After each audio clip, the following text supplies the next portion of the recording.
Incredible power, deceiving simplicity, Top Gun and top secret. We trust our lives to them. Now, jet engines on Modern Marvels.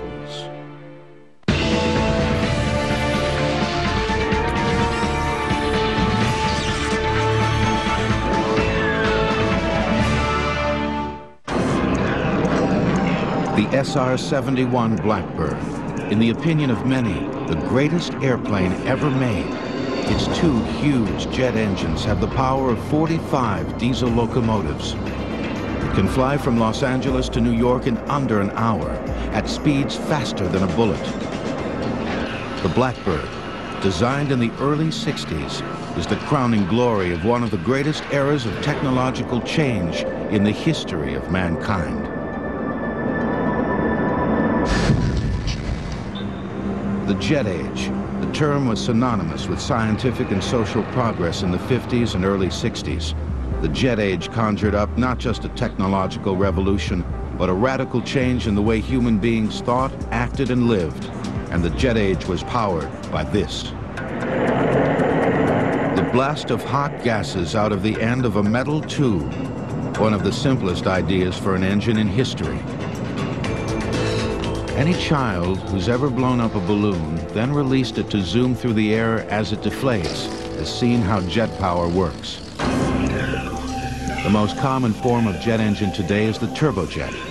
It uses spinning compressor wheels at the front end of the engine to compress the incoming air. The air is then mixed with fuel and ignited. The blast of exhaust gases out the back propels the engine forward, as well as rotating turbine wheels at the back, which turn the front compressor wheels on the same shaft. Today's jet engine was a logical progression from a device called a turbo supercharger that was first used in the waning years of World War I to get more power out of military airplanes powered by piston engines. Here was a case where technologists were trying to allow the piston engine to breathe, if you will, more efficiently at high altitude. With a turbine in the exhaust that rotated a compressor wheel to force-feed air into the engine, they had the main elements of a jet engine, although they didn't realize it at the time.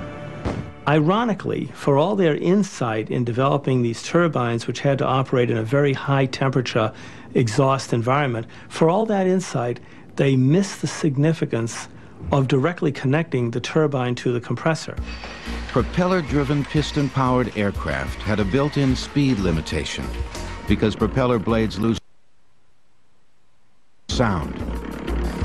In the early 1930s, a few far-sighted aircraft engineers in Britain, Germany, France, and Italy began toying with the idea of eliminating the piston engine and the propeller altogether. It might be possible, they thought, to power a plane with a device not all that different from a turbo supercharger, but bigger and more powerful. Critics, however, warned it was folly to try to use a pure jet engine to power an airplane. The scoffers said such a jet engine would have to be so big and heavy the plane could never get off the ground. Some claimed the jet engine would have to be lined with bricks to protect the fuselage and the pilot from the intense heat. But a few young scientists persisted. One of them was Britain's Frank Whittle, who first wrote about the idea of jet aircraft in 1928, when as a cadet at Cranwell Military School he turned in a thesis on the possibilities of powering airplanes with a gas turbine engine or turbojet. After graduation from Cambridge University, Whittle began putting together a demonstration turbojet. His first model ran so erratically it almost exploded, and it would be 3.5 years before he had a working model. But it was too weak to power an airplane. Whittle had been given unusual treatment by the Royal Air Force. He was placed in selected positions so that he could continue to develop his radical ideas. The irony of it is that when it came time to really back his ideas, the British government backed away from it. He didn't get the support that he needed. Whittle had no way of knowing that at the same time in Germany, another bright young engineer was working on exactly the same idea. Hans von Ohain had convinced one of Germany's leading airplane manufacturers, Ernst Heinkel, to let him build an experimental turbojet in 1936, Within a year, he had a viable engine. And in August of 1939, the Heinkel HE-178 rolled down the runway and lifted into the sky.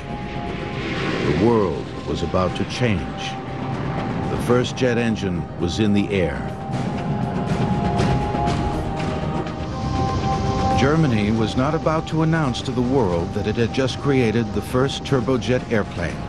The German Air Ministry recognized that they had a potential wonder weapon, and they also realized they would be at war very soon. The ratio of the speed of an airplane to the speed of sound, called the Mach number, was determined by the Austrian scientist Ernst Mach in 1887. Jet engines will return on Modern Marvels. We now return to jet engines on Modern Marvels. In September of 1939, less than a month after the test flight of the world's first jet fighter, Germany invaded Poland. The war was on. But the work on getting a jet fighter into mass production still proceeded slowly. In 1939 and 40, there was no great impetus in Germany to develop the jet engine. The Luftwaffe felt invincible, and their propeller-driven aircraft were doing just fine. In early 1940, they destroy the Low Countries and the Scandinavian countries, and then they're threatening Great Britain. And what happens? In the late summer and the fall of 1940, Germany loses the Battle of Britain. Now, that is the moment when you start seeing a stimulus. Now they suddenly realize we need something else. Although Ernst Heinkel had flown the first jet-powered test plane, he was now in a race with his arch-rival, Willy Messerschmitt, to develop the first mass-production jet fighter for the Luftwaffe. In April of 1941, Heinkel was the first into the air with his fighter prototype, the innovative HE-280. But a year later, his competitor Messerschmitt had an even better jet fighter, the Me-262. The 262 was a superior airplane, had higher speed, higher range, better armament package, so it was selected for production. It was designed basically to destroy American bombers. It could do that very well because it had a tremendous speed advantage over them. It had a tremendously powerful cannon armament to do that. 17 Me-262s were ordered for tests and evaluation. When Nazi air ace Adolf Galland came to Messerschmitt's test center to fly one, he was amazed at its effortless power and speed, which far surpassed the performance of the Luftwaffe's piston engine planes. Accompanied by only a whistling sound, my jet shot through the air. This is not a step forward, this is a leap. It will guarantee us an unbelievable advantage, so long as the enemy sticks to piston propulsion. Meanwhile, in England, Rolls-Royce had taken over development of Frank Whittle's turbojet, and together with the Gloucester Aircraft Company, they created the Gloucester Meteor twin-engine fighter, which had its first test flight in March of 1943. But the Germans were the first to send squadrons of jet fighters into battle. 225 Me-262s were delivered to the Luftwaffe in 1944. Allied pilots would soon be shocked to see this completely new bird of prey swooping down on them at speeds that seemed impossibly fast.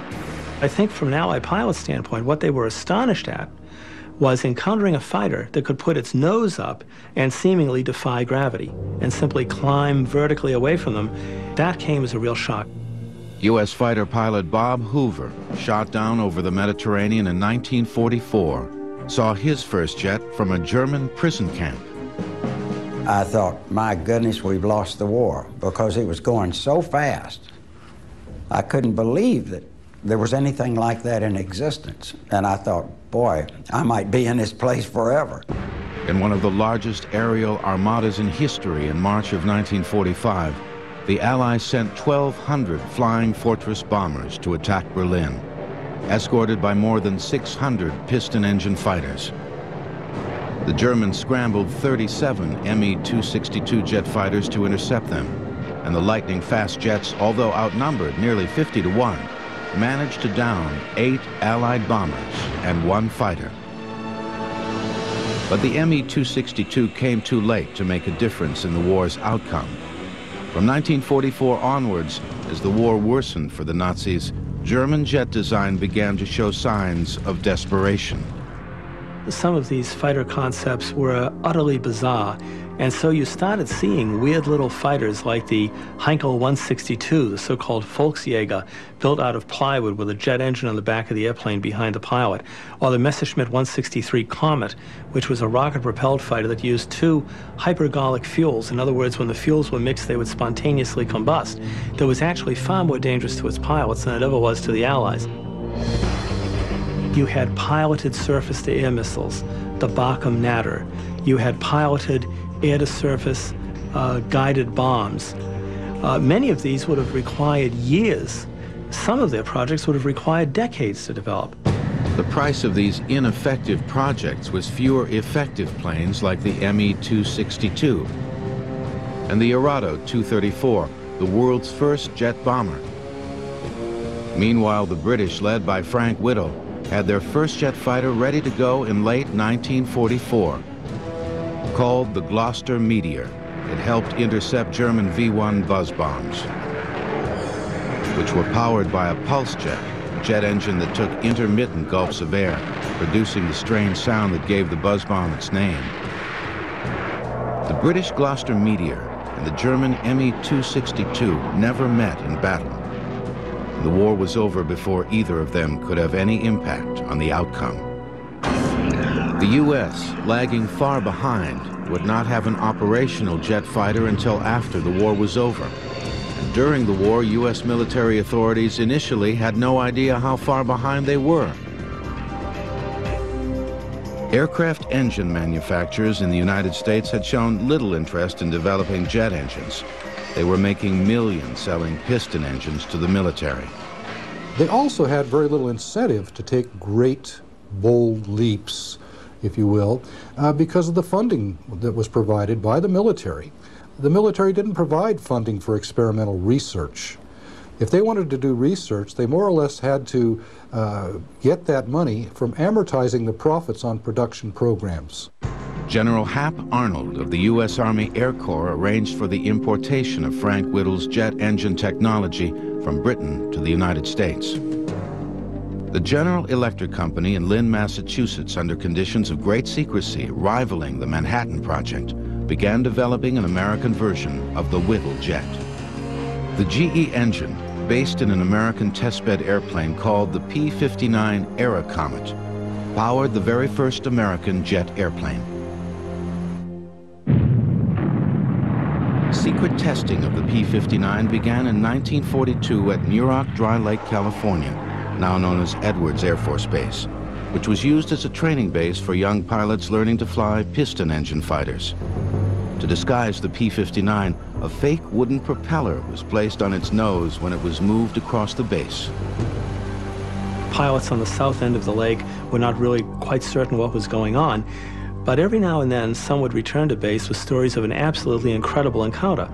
They would be flying along and all of a sudden an airplane would fly alongside with no propeller on it whatsoever.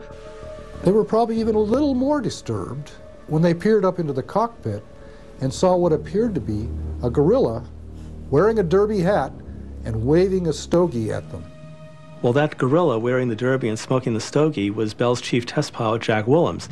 Jack decided that it would be a thrill enough to fly a jet alongside them, but he'd go one better. Went down to Hollywood, got a gorilla suit, got the stogie, got the derby, and he was off and running. And apparently, the shrinks here on base managed to convince these guys that they had not seen what in fact they had seen. Because after all, everybody knows an airplane can't fly without a propeller. Jack Willems would later lose his life in 1946 in the crash of a plane he was preparing for an air race. But the P-59 that Willems helped test would pave the way for an exciting new generation of U.S. aircraft. The Boeing 747 has carried enough passengers to equal 1/4 of the world's population, about 1.5 billion people. Jet engines will return on Modern Marvels. We now return to jet engines on Modern Marvels.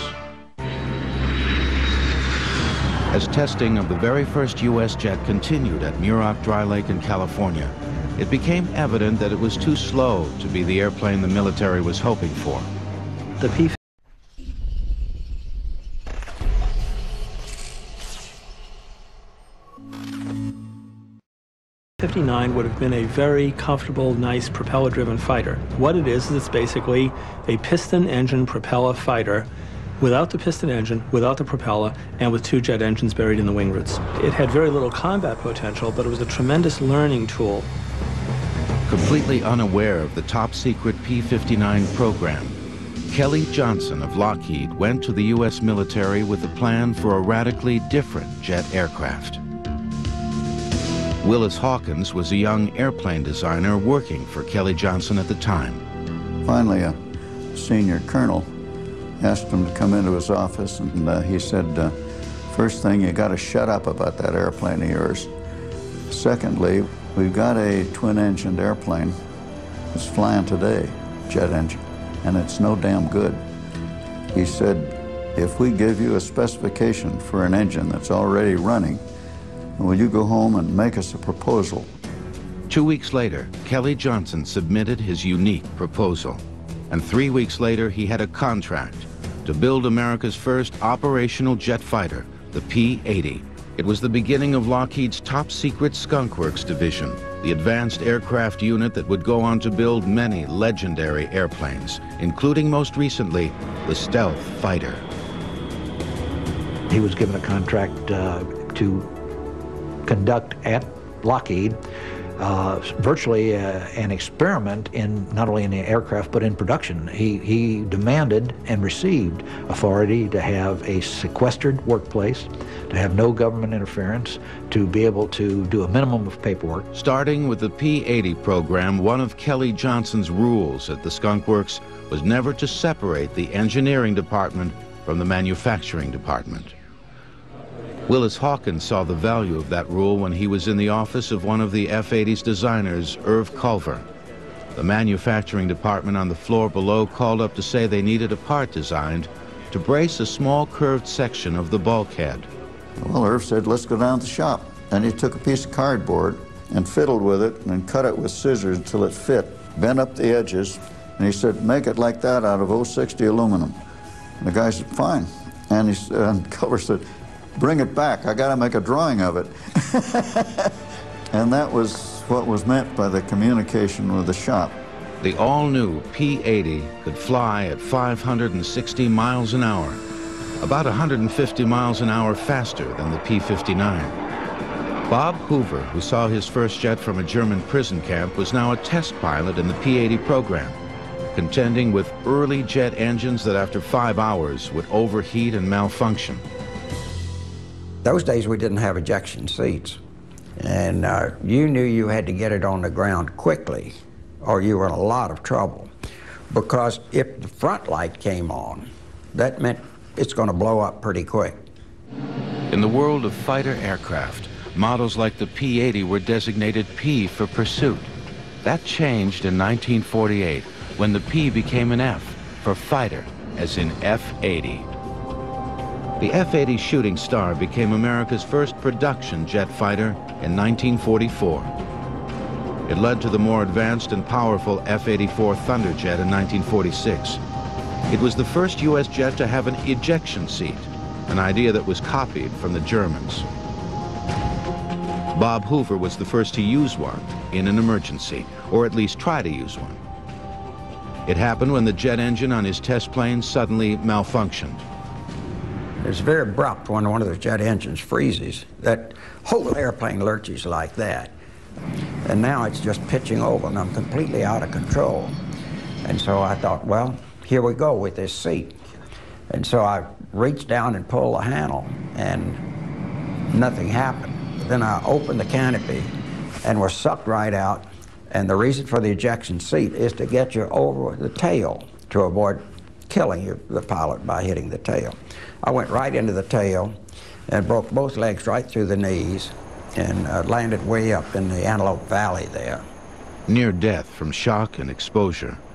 Hoover was eventually picked up by a farmer who saw his parachute in the sky and searched for the downed pilot for hours. The move into a jet fighter was a very pleasant experience. Marty Knudsen logged more than 1,000 hours as an F-80 pilot in Korea after first flying a piston engine fighter. Suddenly you didn't have to worry about having the right RPM for the power you were pulling and the mixtures. There was none of those controls. You had a go handle. It was either off or fast. But American jet pilots soon faced a formidable opponent in Korea. In November of 1950, an airplane appeared which absolutely shocked us, the MiG-15. It was a Russian-built airplane powered by a derivative of the Rolls-Royce engine, which England, either through stupidity or somebody's treasonous effort, had sold to the Soviet Union at a time when it was very, very foolish to have done so. It gave the Soviet Union engine industry a massive injection of technology. Immediately, the whole stakes in the air superiority battle changed. The F-80 was not really suitable to duke it out with the MiG-15. It simply had too many performance problems relative to the higher performance MiG. The North American F-86 Saberjet, which arrived later in the Korean conflict, came close to matching the Soviet MiG-15 in performance. Aircraft designers were playing catch-up with the dramatically higher speed capabilities of jet engines. The F-86 was the first U.S. jet to have its wings swept back at an angle, like the MiG-15s, which created better handling at high speeds. The F-86 wasn't quite as fast as the MiG-15, but flown by the better-trained U.S. pilots, the F-86s were just enough to redress the balance in Korea. In the early days, jet development and rocket development were closely related, and both were used to power experimental airplanes. The main difference between the two is that the jet engine uses oxygen in the air for its combustion, while the rocket carries oxygen on board for its combustion. That makes the rocket engine heavier, but allows it to operate outside the Earth's atmosphere. People made very little distinction between them. Both were referred to as jet propulsion. The Jet Propulsion Laboratory, for example, when it was set up, was a laboratory to investigate largely rockets. There was this feeding process back and forth between the two. In October of 1947 at Edwards Air Force Base, Chuck Yeager and the rocket-powered X-1 did something many had predicted would never be done. He flew an airplane faster than the speed of sound. His chase pilot on the historic flight was his good friend, Bob Hoover. Oh, it was considered absolutely impossible. There was a wall of resistance that no one could penetrate. With Yeager at the controls flying at nearly 700 miles an hour at 23,000 feet, the rocket-propelled Bell X-1 became the world's first supersonic airplane. But jet engines soon proved they were just as capable as rockets of breaking the sound barrier. In 1953, the North American YF-100 became the first jet fighter to break the sound barrier in level flight.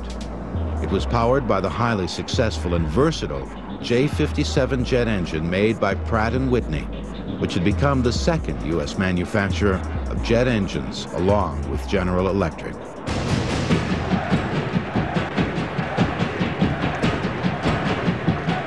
The Cold War of the 1950s brought a mood of fear and suspicion, and the jet engine found a new application in a super-secret spy plane called the U-2. It all started when the CIA came to Kelly Johnson at the Skunk Works with an idea. All the CIA said to Kelly was, we want something that goes a long way and gets very high, and we want pictures of you-know-who. Marty Knudsen was one of the first 6 Air Force pilots recruited by the CIA to fly the mystery aircraft. We were asked if we'd be interested in flying on a very dangerous mission that would be of great value to the United States of America. And any red-blooded young man says yes to that, you know. Some of the pilots speculated their secret mission might be to fly the first spacecraft. Marty Knudsen hoped it might be a new Mach 2 supersonic fighter. The 6 young fighter pilots were shocked when they were taken to a remote CIA airfield and shown the ugly duckling they were going to be flying.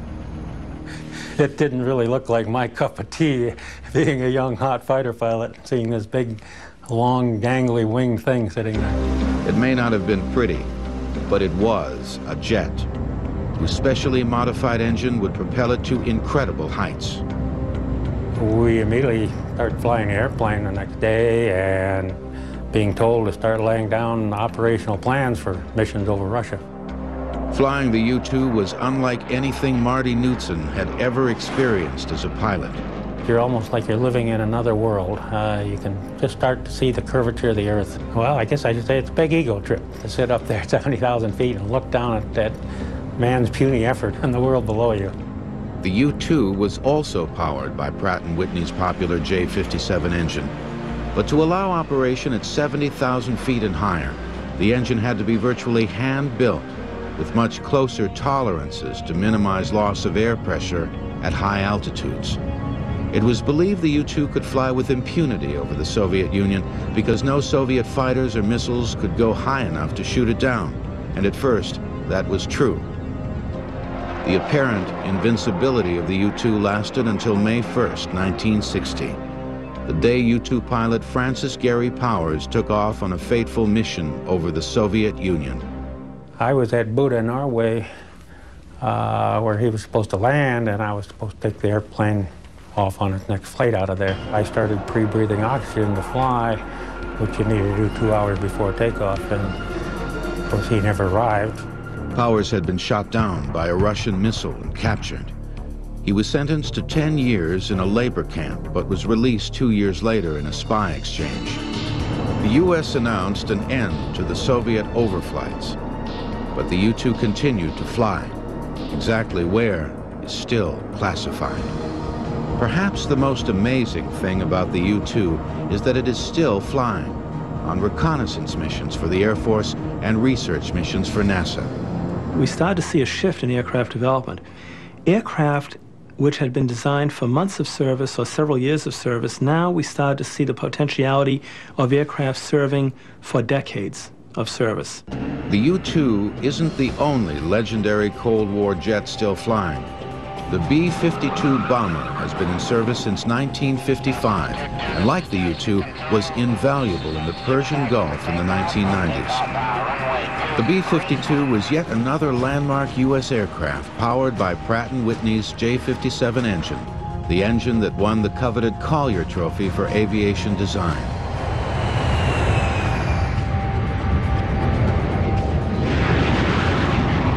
The B-52 had 8 J57 engines hanging in double pods below its huge drooping wings.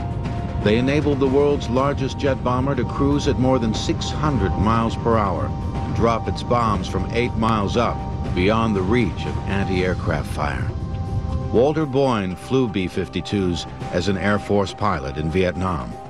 When you have complete air superiority, you could send over a dump truck and drop bombs from it, and essentially that's what the B-52 does. But no one of it would ever anticipated that the airplane would have been flying in 1999 or as it probably will be in 2019. In the Gulf War, the B-52 had 2 roles. In the longest bomber flights ever undertaken, the huge planes would fly non-stop for 35 hours from U.S. air bases to release their cruise missiles and to drop conventional bombs on ground troops as they had done in Vietnam. B-52 attacks were devastating. A single plane able to carry 80 bombs weighing a total of 75,000 pounds. The B-52 will fly well into the 21st century and possibly even in re-engined variations where we replace the 8 jet engines on the airplane perhaps with 4. As the capabilities of the jet engine change, we realize now that airplanes in many ways are like vessels. We can re-engine them, we can repackage them, we can, if you will, reinvent them. Of more than 1,400 Messerschmitt Me-262s built during World War II, only 6 are known to exist today. Jet engines will return on Modern Marvels. We now return to jet engines on Modern Marvels. Venice, California, In the early 1950s, it was known as a breeding ground for the Beat Generation, a gathering place for folk singers, jazz musicians, poets, and contrary thinkers. Roy Marquardt, a Venice resident, wasn't a beatnik, but he was a contrary thinker. While everyone else in aviation was getting excited about the new turbojet engines, Marquardt had a passionate interest in a radically different, much simpler jet engine, the ramjet. We were always told that Roy's first ramjet was made on a curb down in Venice, California, taking a hammer and some sheet metal and making a cylinder in which he could burn this the air and the kerosene or whatever. Sometimes called the flying stovepipe, the ramjet is a metal tube with no moving parts. It works only at extremely high air speeds, high enough for the speed alone to compress air in the front part of the engine, where it's combined with fuel and ignited. The air is brought in to the inlet of the engine. In this area here, we have the fuel control system, which controls the operation of the ramjet itself. Instead of a compressor in the front like the turbojet, the ramjet's high speed alone creates the air compression required. The ramjet was first used in an operational jet aircraft in 1962 when the CIA began flying a revolutionary new spy plane made by the Lockheed Skunk Works, the huge, graceful SR-71 Blackbird. Because of its stunning appearance and astounding capabilities, many still regard it today as the ultimate jet. These huge engines used a combination of turbojet and ramjet propulsion to power the SR-71 to 3 times the speed of sound.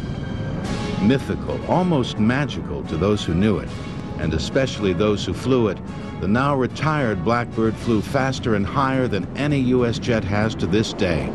At least that's the official story, although some speculate there may be even faster spy planes today that we aren't being told about. The Blackbird began when the CIA brought a major design challenge to Kelly Johnson Skunk Works. They wanted a replacement for the U-2, which flew extremely high but was slow and therefore too easy to shoot down. The Skunk Works came up with a plane that could fly much faster, at 3 times the speed of sound, and even higher at altitudes approaching 100,000 feet. One of the strongest deterrents that perhaps we had for aggressors all through the Cold War was that notion of the would-be despot or actual despot sitting down enjoying his cup of coffee or whatever, and then hearing that boom and realizing that he had just been overflown.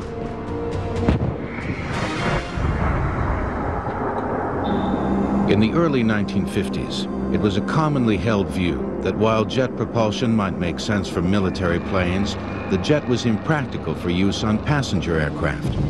For one thing, the jet was seen as a fuel guzzler and therefore not economically feasible for commercial travel. But that overlooked the fact that the fuel it guzzled was cheap kerosene, not the highly refined, expensive aviation fuel that piston aircraft were using. And there was another economy the airlines were unaware of. Because the jet engine had virtually no vibration compared to a piston engine, there was much less wear and tear on the engine and the aircraft, and the time between overhauls, or TBO, could be increased dramatically.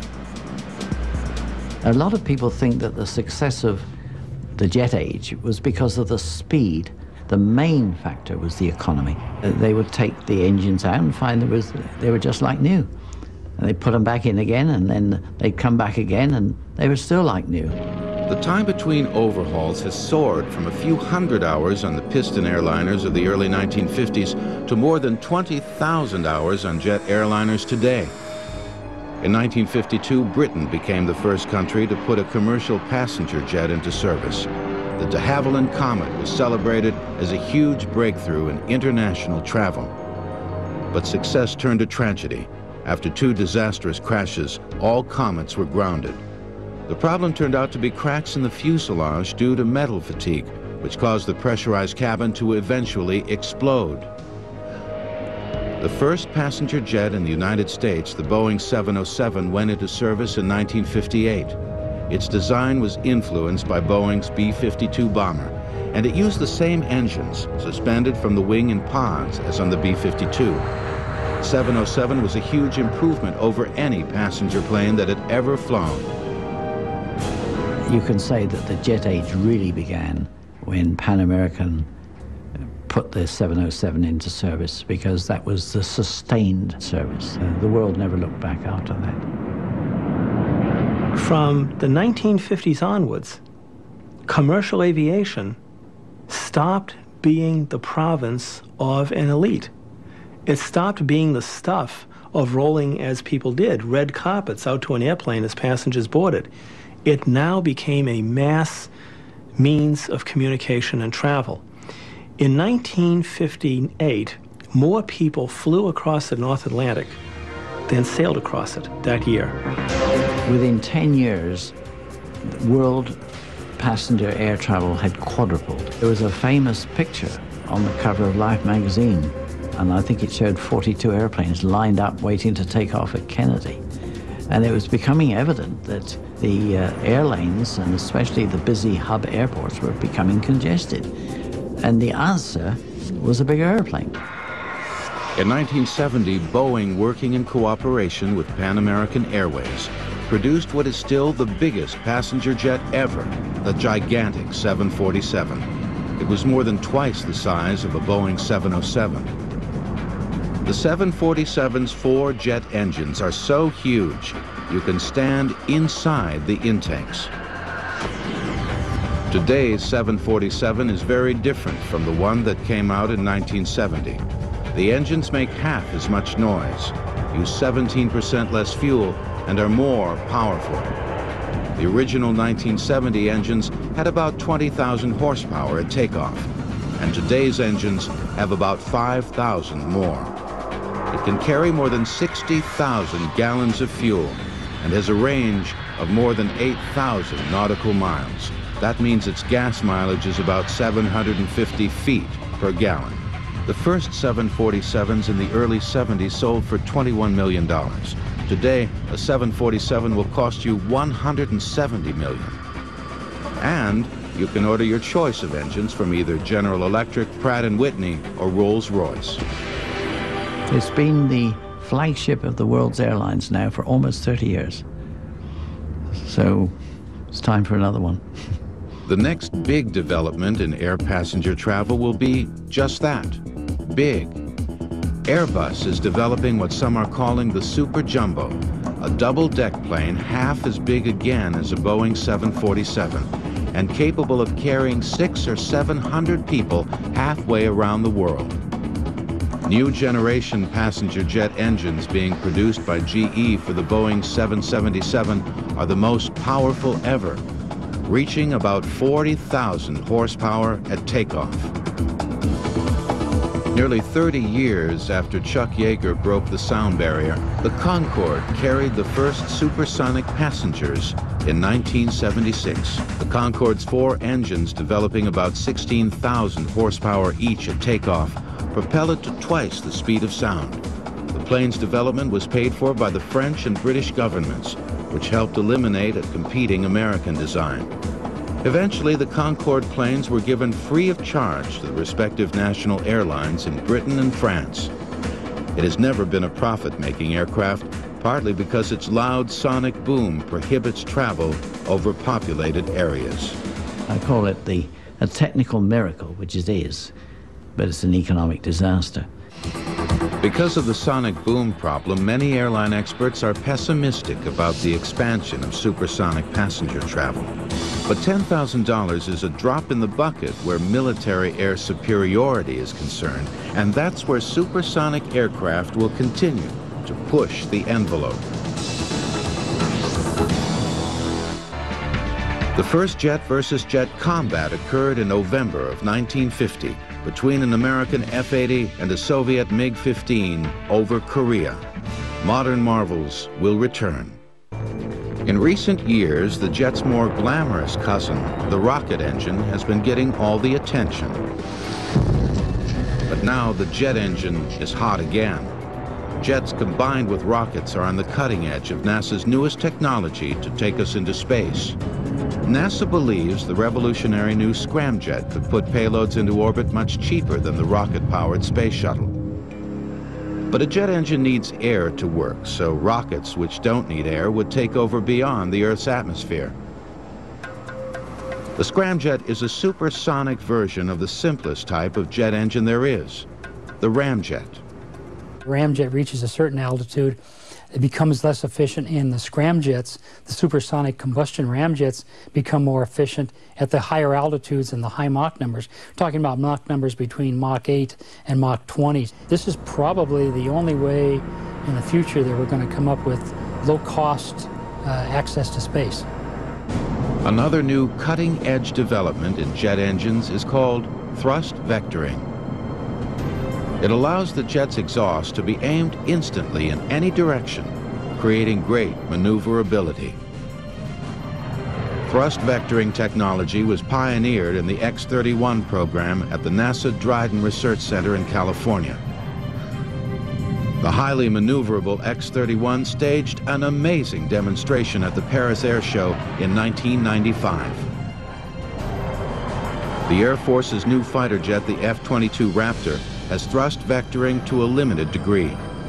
And beyond the F-22, the next generation Joint Strike Fighter that will be used by the Air Force, the Marines, and the Navy is expected to have even greater thrust vectoring capability. Eventually, some say the jet fighter will be an unmanned air vehicle, or UAV, like those being developed at the Lockheed Skunk Works by Eric Knudsen. His father, former U-2 pilot Marty Knudsen, once flew jets over the Atlantic using a handheld sextant to navigate by the stars. Eric's unmanned planes do it all with a computer chip. Well, if I understand this right, Eric, this is the man and more. Something like that. That's the pilot plus all the avionics. Small unmanned air vehicles like this Sikorsky model will someday fly military reconnaissance missions through urban canyons and even inside buildings, and some may be powered by tiny microturbine jet engines. The drawings and designs I've seen have engines about the diameter of a quarter or less. So we're talking about engines that are extremely small, very lightweight, and probably a few years off in the future before they come to existence. The Skunk Works and other U.S. aircraft companies are also designing much larger unmanned vehicles that could someday fulfill the role of today's jet fighters. One of the greatest aircraft mysteries of all time is the Aurora, a top-secret U.S. spy plane rumored to be flying since the early 1990s at speeds as high as Mach 7. It's speculated the plane, if it exists, may use a highly advanced form of jet propulsion, unlike any we've seen so far. When the legendary SR-71 Blackbird was retired in 1990, many speculated the Air Force must have a new and even better spy plane. In the early 1990s, there were several sightings of a strange, loud aircraft that left an unusual contrail, described as donuts on a rope. When the mysterious budget item Aurora was included on an Air Force report, apparently by accident, the name stuck. But does the Aurora really exist? I have to tell you that I don't know, but here's my personal opinion. I think that the Aurora existed, that it was flown, was not satisfactory and withdrawn. Now, that may be completely wrong, but that's my opinion. That view might be supported by the fact that the United States temporarily reactivated 3 SR-71 Blackbirds in 1995. Throughout the history of the jet engine, the most mind-boggling developments have taken place in secret, only to be revealed much later to an amazed public. Today, billions of dollars are spent each year for research, development, and production in secret military programs. If the money's being put to good use, we can prepare to be amazed at any moment.